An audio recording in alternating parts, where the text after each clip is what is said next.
Hey guys, I hope you're doing well. I've been getting a lot of questions about the EIDL loan and the PPP loan, so I wanted to give you some information to hopefully guide you guys through these decisions. If you have not applied for the PPP loan, you have until June 30th to apply. So get to the bank, apply as fast as you can because there's going back and forth with the bank. They're going to request information from you, so it's not necessarily a really quick process. So get to the bank. For those of you that have received your PPP loan, originally we only had 8 weeks to spend the money to qualify for the forgiveness. Now they've given us 24 weeks to spend the money. Another change is originally they required that we spend 75% on payroll. Well, they've changed that to 60% on payroll. So now we have to spend 60% on payroll, and the remaining 40% can be spent on operating costs such as rent, utilities, things like that. And another reminder, the forgiveness is not automatic. We have to apply for the forgiveness. The forgiveness application is available. I'd recommend as soon as you spend the money and you can start gathering that information, we could start filling out your application now because we don't know how that's going to happen. It's probably going to be going back and forth with the bank, kind of like we did when we applied. There is now an easy application that I think a lot of our small businesses are going to qualify for. There's a more streamlined application, less calculations, less worksheets, and hopefully we can take advantage of that. The EIDL loan is the one you apply directly through the SBA website. This is the one where you could qualify for the up to $10,000 grant, which we now know is $1,000 per employee. And then within a few weeks, you get an email from them letting you know what amount you got approved for. At that point, you have to make a decision. And I can't make that decision for you, but I'm hoping to give you some information about this loan to help guide you through that decision.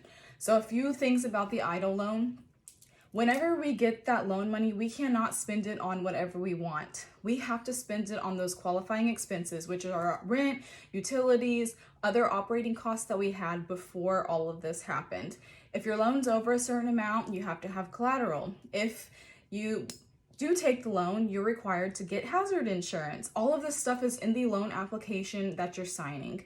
I've heard that they're not going to be too strict about what you're spending the money on, but I wouldn't want to take that risk because you're signing the loan application saying you're going to follow these rules, and they can come back and say you aren't following the rules and we want our money back and you're in trouble. So that's just me. Another personality thing, I personally don't take on debt if I don't have to, but that's just me. Other people, it's worth the cost to have the cash just in case they need it, and that's no problem. It's a personal preference. Know that if you do take the money just in case you need it, which may be a good decision because we don't know what's going to happen in the future. Is there going to be a future shutdown? We just don't know at this point.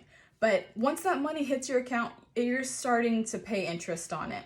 Even though you're not required to start paying it back for a little while, even if you didn't spend it and then you did pay it all back, you're going to pay it back with interest. So it's not free money that you can just keep in your account. If your business is in need, this could be a good option for you because you get this loan, it's a really low interest rate, you have longer than normal to pay it back, not compared to other business loans that you take, and it's meant to get small businesses through this time. So if your business is struggling, just because there's all these rules, it doesn't mean it's not a good option for you. Again, this is something that you're just going to have to analyze for your own personal situation.